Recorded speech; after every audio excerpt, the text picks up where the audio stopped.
In this world, people registered in the Adventurers Guild are given a rank corresponding to their abilities. The initial lowest rank is porcelain or off-white. These include dungeon couriers, dungeon miners, guild office workers, and other professions with no combat skills. The next stage is the novice adventurer level, copper rank or copper. This rank is given to those who have at least minimal combat abilities. They are stronger than normal people, but they cannot be relied upon in the dungeon. And the next rank is silver or silver. These are the experienced, skillful veterans, those who are able to perform their tasks in the dungeon without any problem. According to the guild statistics, most adventurers belong to this level. Above that is the gold rank or gold. Adventurers who reach this level can lead dungeon clearing squads. This rank is reserved for those who have great talent or a lot of experience. This is the end of the standard adventurer levels. But sometimes you can find those units that belong to the elite of elites. Mithril rank or mithril. People refer to adventurers who have reached this level as gods who have risen above the human race. Only those who surpass the limits of human understanding can reach this level. The warrior stood in the crater that had formed, surrounded by adventurers. He thought that no one could enter this dungeon.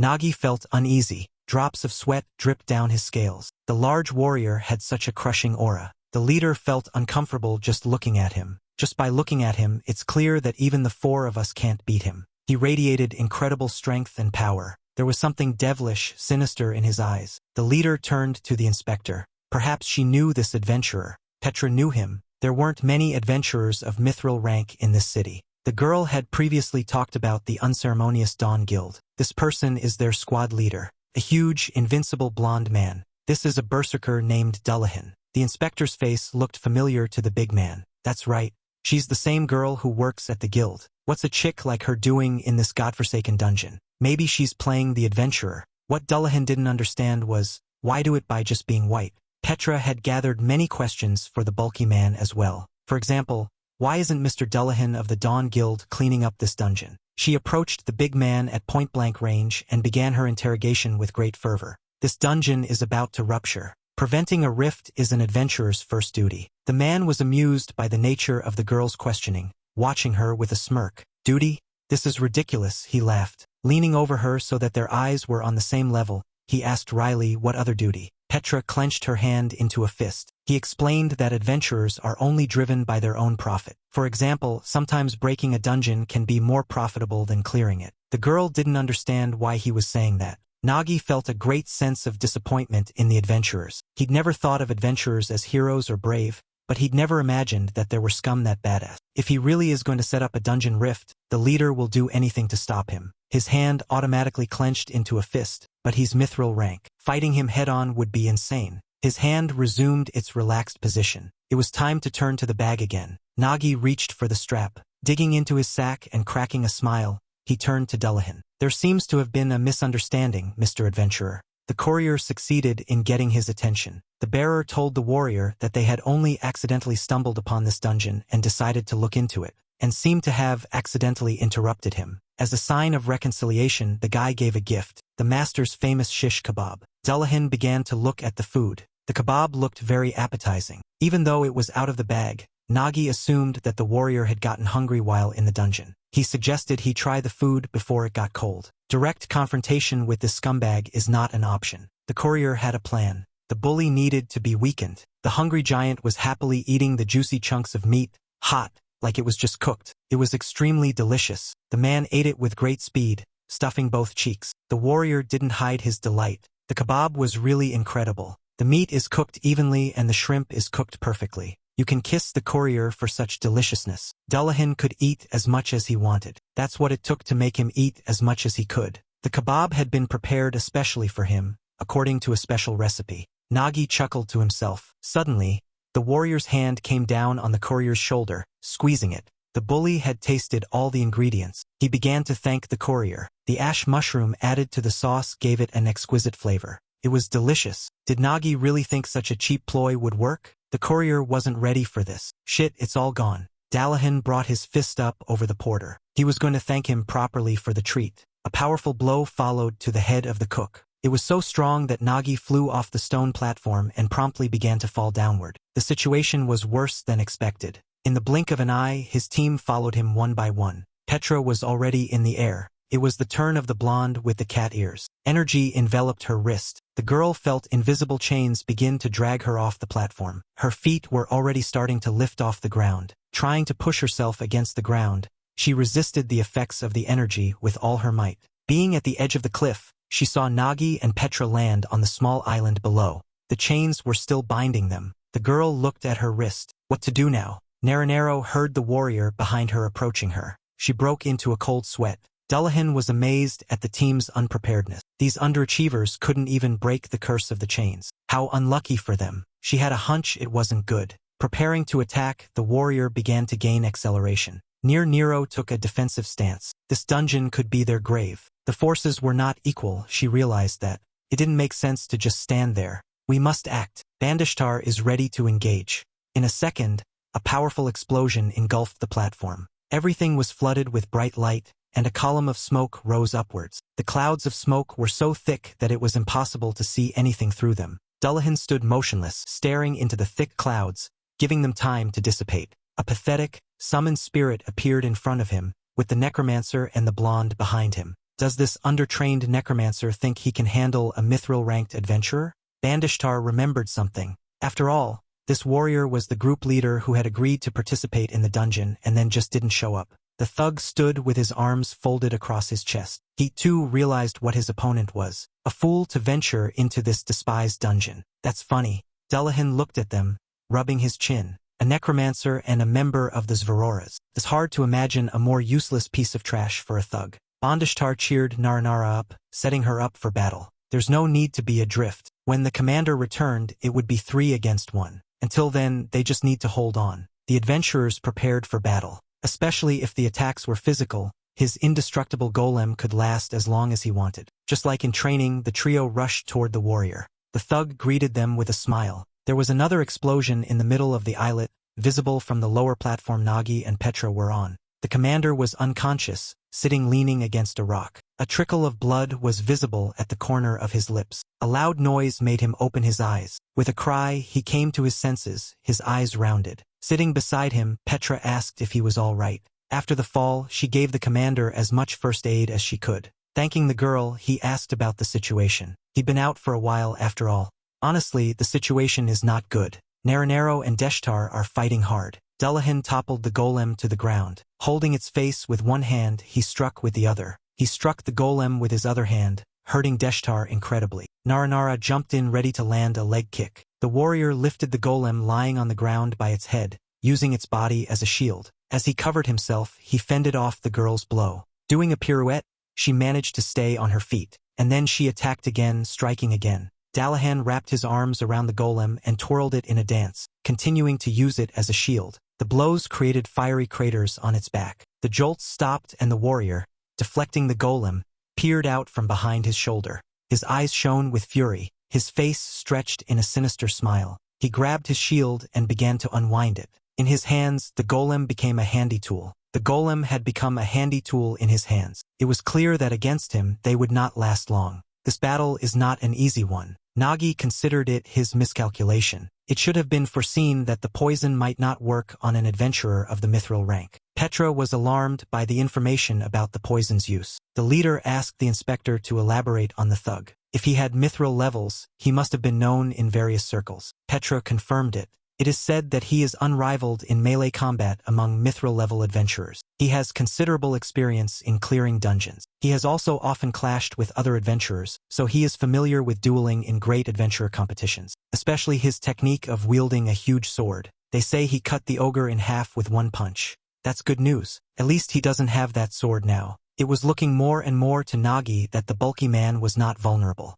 Even if, by some improbable means, they managed to overpower him. Time was almost running out. Even if the target is very close, they won't be able to get there in that time. Their wrists continued to be restrained. If they were free of the curse of the chains, they could split up and try to reach the top in their own way. A thought occurred to the leader. He began to think things through. They can't touch or see her, but they are all connected by a chain. It's vulnerability because if one falls, all fall. But if you look at it from the other side, if one goes up, everyone goes up, that can be an advantage. If one could turn a disadvantage into an advantage, maybe it would allow them to defeat a mithril-level adventurer, and at the same time be able to complete the dungeon in time. Come on, we need to find a solution fast. Right now Nagi is, albeit temporarily, the group's commander. If he were a real commander, he'd use every card he had. Each of them is insignificant on their own, but if you use their tools, their adventure abilities, all those cards, something could have been worked out. With Mrs. Petra's tracker abilities, you can determine the landscape and calculate the distance to the target. If the distance is short, she can do it easily. She can even make a map, so we need to do it as soon as possible. Using her special skill as a tracker, Petra set to work. Wasting no time, she began drawing lines in the air with a quill pen. These lines connected to each other to form an exact copy of the castle on the top. The girl generated a three-dimensional map. The leader began to look at the creation, twisting it from side to side. It was marvelous. The accuracy of the map was higher than he expected. He praised Petra for her fine work. The girl really is an outstanding scout. It wasn't hard for her because it's the basics, the very basics. The inspector made a map, but how was the leader going to use it? They needed to analyze the monster. This battle is not a battle of man against man. It's a battle of man against monster. While scouring dungeons, adventurers often encounter monsters stronger than themselves. How on earth do they manage to defeat such monsters? Petra suggested that perhaps they are using experience and strategy? No, it's not like that. The secret by which adventurers can defeat a stronger monster is stealth, which included a few things, such as finding weaknesses, surprise attacks, and ambushes, using all manner of dishonest methods. That's how they win. Therefore, in order to defeat this monster, they also need to fight cunningly. With his foot on the ground, Nagi pushed off. He flew upward with lightning speed, splitting the air currents. With the help of a magic pouch, a crossbow appeared in his hand. An arrow flew toward Dullahan. The experienced warrior heard a whistling sound rapidly approaching him. He managed to intercept the arrow before it hit him. Nagi had thought it through carefully. If the ambush succeeded, even such a measly arrow could work. The arrowhead held a surprise. As soon as the big man grabbed it, sticky threads began to spread. Another special courier skill, the spider bomb. Spreading sideways, the threads wrapped around the warrior's arms and legs, chaining him to the ground. Dullahan had had enough of these mediocrities' resistance. Trying to free himself from the sticky web, the warrior saw Nagi climb up onto the platform. His hand was back in the bag. Would he really go head-on? The bully stared at him, trying to get an answer. Even so, the battle is worth a shot. Nagi's hand was already taking out the prepared surprises. The mushroom army took over the platform. The mushrooms with blue caps scattered in different directions. Dullahan watched their flight with interest. What was this guy up to? In the blink of an eye, everything became enveloped in bright light and smoke. The leader used his special skill, explosion of ash mushrooms. The warrior stood on an islet surrounded by a wall of smoke. The whole area was covered in a smoke screen. As he made his way through it, the big man thought about how annoying this guy was. From the puffs of smoke, Deshtar's voice could be heard. Following him, Nagi was able to find the crew. They were fine. That's perfect. Now we need the necromancer to be able to summon more minions. Deshtar looked at his hand. His index and middle fingers were regenerating, and he had just used the ring finger. That leaves the little finger and the thumb. That makes 2 creatures available. That's good. That should be enough. Nagi is ready to act. Everyone listened to him carefully. The courier had a plan to get out of this ass. Dullahan breathed a sigh of relief. He had finally managed to get rid of the annoying threads. He was so sick of this guy. He'd never heard of a swordsman who fought like that. Through the clouds of smoke, he began to look for his opponents. Had he and his allies hidden behind another rock? The warrior considered their attempt pointless. A familiar silhouette with a sack began to emerge from the thick smoke. The figure in the smoke, not noticing the bulky man, was saying something inaudible. A smug smile flashed across the warrior's face. That was so reckless. If you're setting up a smoke screen, at least don't give yourself away so obviously. He seized the moment to attack. Finally, he would be able to take down his tiresome opponent. The fist was raised upward. A glow began to envelop him, gathering all the power. Forming a bright light, a stream of energy rushed towards the figure. There was a hole in the smoke screen. Dullahan cheered up. Yes, at last the target was defeated. Or not, what is it? A minion's hand appeared out of the cloud. With a sharp movement, the puppet held the bulky man to his chest, thus preventing him from moving. It can't be. It can't be a golem. How could a golem talk? No, it wasn't the golem. The sound was coming from that weird and baggy thing. Dullahan heard the voice again. I tricked you. Where's the kid? Out of the corner of his eye, he saw a rope that led upward. Nagi's arm wrapped tightly around her. Holding the rope, he prepared to climb up. The picture came together. It was a ruse to distract the warrior and secretly climb to the top. The bully was pretty pissed off. The swordsman was too rude. Now that he'd found them, there was no way they could climb that rope. even with the chasm that separated them. Nagi was of a different opinion. His opponent shouldn't be so cocky. There was a slurred exclamation from the necromancer. The leader asked him to speed up. They must hurry, for the warrior had already spotted them. Deshtar needed more time. We have to wait. This is the first time he's controlled at this distance. He used his last finger. There was no need to worry, he could handle it. The hook flew straight for the castle walls. He was on an important mission, delivering a very valuable cargo to the summit. Tied tightly with a rope, a necromancer's finger. Before he could reach his target, the finger began its transformation. It made a pretty cute belly bear holding a hook in his paw. Now it was his turn to deliver the package to the castle walls. The minion's foot stepped on the stone floor. Keeping the hook on his shoulder, he began to run, pulling the rope taut. The purple monster lay motionless in the same spot where he had been thrown. Mignon walked toward it. As he flew upward, he brought the hook over the dragon's body. "Go!" shouted Deshtar, controlling his creation. There wasn't much time left. A hook jabs at Lindworm's body. The cute bear rounded up and began its glow. Chained in the doll's embrace, Dullahan noticed the explosion coming from the lock platform. He couldn't believe it. Could it be? This guy had planned all this to shackle him to this position. The minion's legs were tied with rope and chained firmly to the ground with stakes, and he continued to hold the bully down. A rope was pulled from a sack on his back. Dullahan was furious. The situation was becoming dangerous. The team had to leave now. The warrior's one hand frantically dug into the doll's arm, the second into his head, flattening it and turning it into a mess. Pulling back the adventurous team may not be easy. Although Deshtar's thumb is slow, it has the most power. Dullahan is going to have to work hard to get free. It was time for immediate action. The rope in Nagi's hands began to move. This is not a battle of man against man. It's a battle of man versus monster. Cracks formed in the stone wall beneath the dragon's body, and it began to splinter. The beast slowly began to slide down. There are monsters that cannot be defeated. The stone wall could not bear Lindworm's weight and began to collapse rapidly, falling down with him. And if Nagi's goal wasn't to destroy this monster, then why mess with it at all? The huge dragon in the air began to gain speed. The strong air currents made its jaws open. It was approaching the island where Dullahan stood in the arms of a minion. As he raised his head, he saw a huge open maw approaching him. It was ready to fall right on him. In a second, the warrior was in the air. As he turned in flight, he pushed the doll's huge body away from him, trying to free himself from its arms. Gramela couldn't believe it. Hook was still inside the dragon's body. The rope miraculously withstood the strain. Falling down, Lindworm continued to pull her behind him. The other end of her was rising upwards faster and faster. The rope started from one side of the platform on which the castle was located and crossed the island. The end of the rope was in a hook, which was pulled by a dragon falling from the opposite side.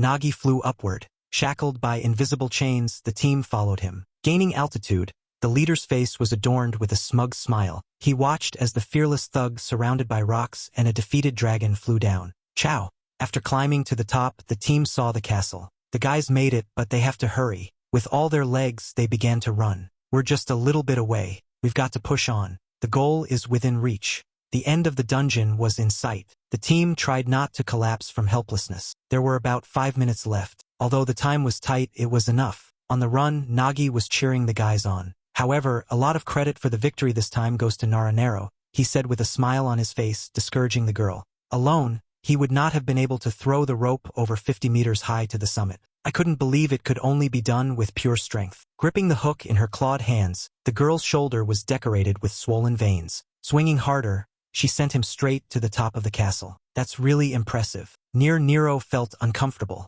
The girl thought it was nothing. A little bit of effort and it worked. Bandishtar visibly tensed. He didn't understand why she was getting so much attention. Anyone could do it if they were strong enough. Even a fool. By insulting Nero. But no matter who said what, it was himself who Bandishtar considered the protagonist of the dungeon. After all, he had even defeated that boring berserker. And what's more, he was able to secure the rope in the right place. For a minute, the guy started to think he was even cooler than the mithril adventurer, which surprised Naranero, because she only remembered the way he kept catching it in the face. Nagi and Petra, who were running ahead, were unusually amused by the argument between the two boys. At one point, the inspector joked that the boys seemed to her to be quite cheerful. The courier could not but agree. The leader suggested that this was probably the first dungeon sweep for them. And besides, victory feels brighter when everyone has made an effort. Not one person dragging the rest of us down. Turning to Petra, he praised her for her tremendous contribution. The girl didn't understand what this was about.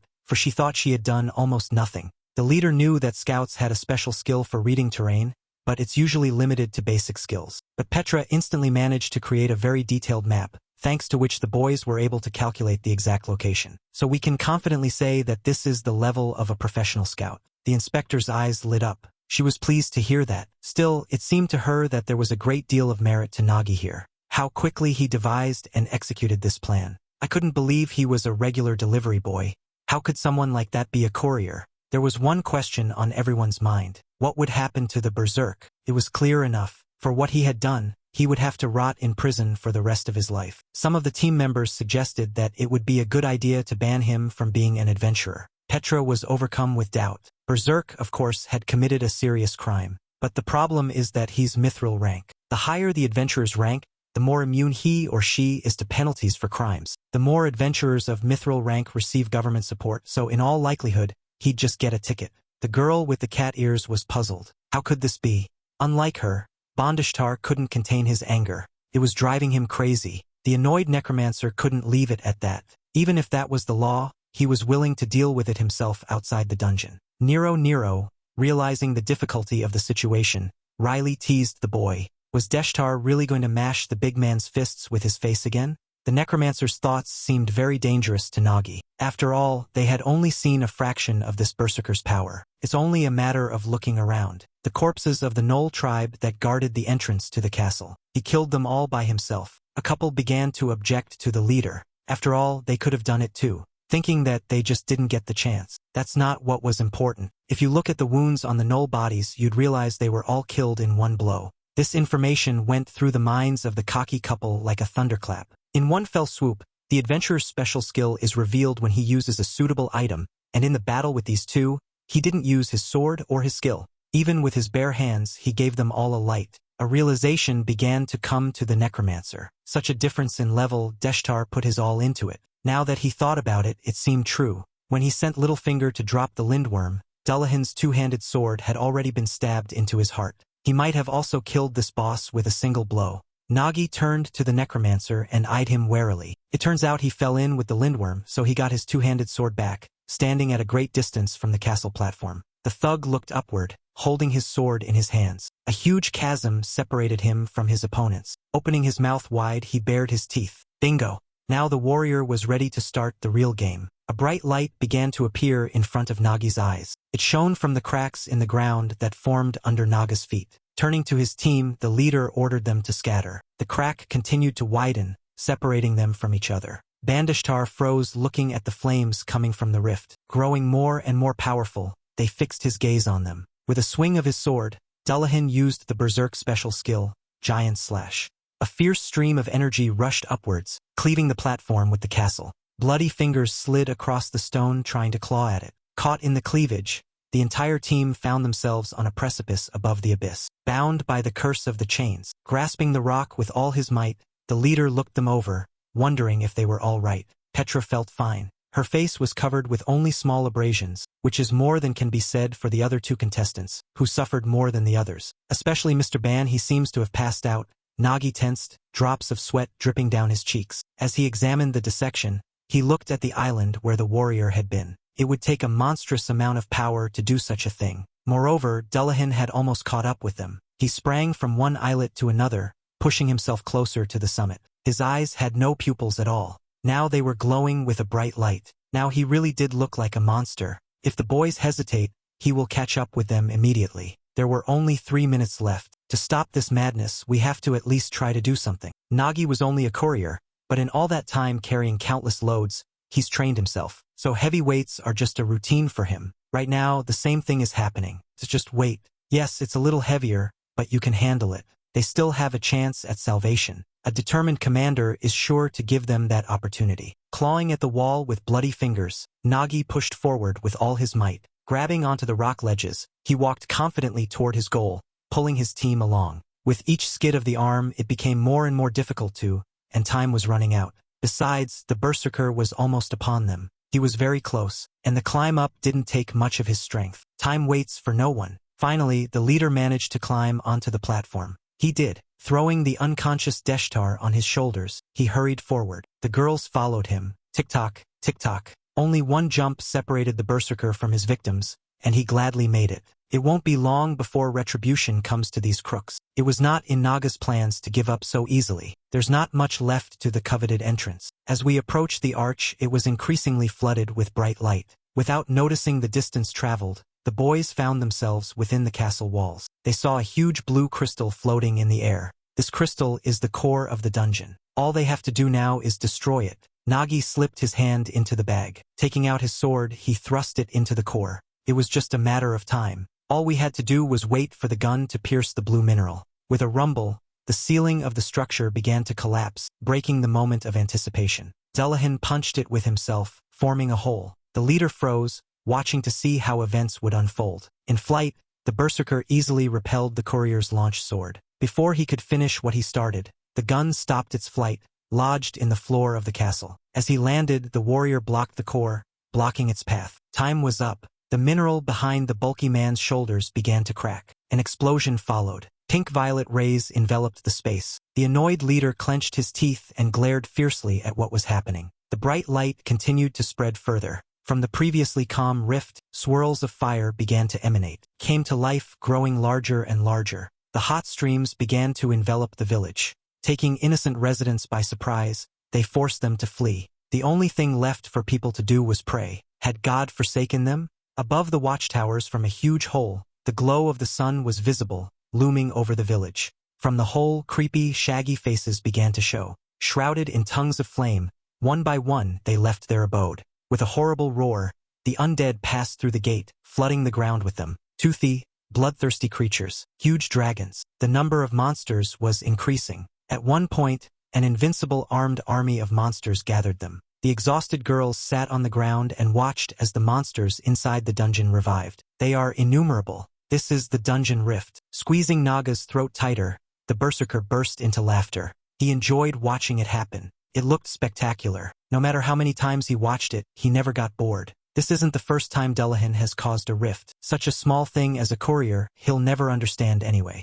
After all, a dungeon that has been broken will rebuild itself over time, becoming even stronger. And that means the rewards in it get better. Naga's eyes were filled with disappointment. Was this all for the sake of the reward? Did the warrior not care at all about the harm it would do to the villagers? Berserk licked his lips. He didn't even pay attention to little things like this. The only thing he cares about is the loot. After all, he's not the kind of guy who cares about the life of ants underfoot. For the porter, this was a familiar situation. An adventurer is neither hero nor savior. He is often a scum who thinks only of his own gain. And he really hates scumbags like that. And when such a monster also gains great power, it won't turn out well for the world. The courier's eyes were fixed on the sky, looking at the bird that didn't fit in the picture.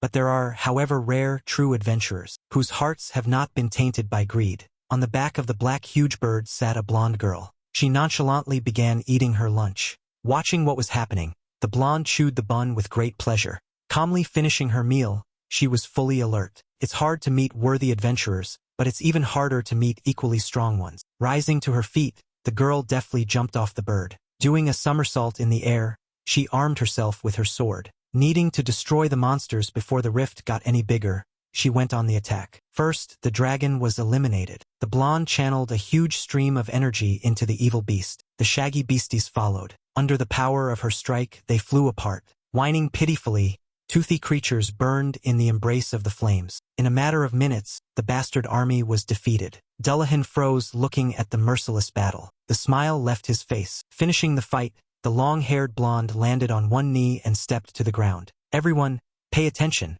I am Agnes Farid, deputy head of the Sunset Wind, she said as she got to her feet. What the hell happened here? She is a mithril rank adventurer.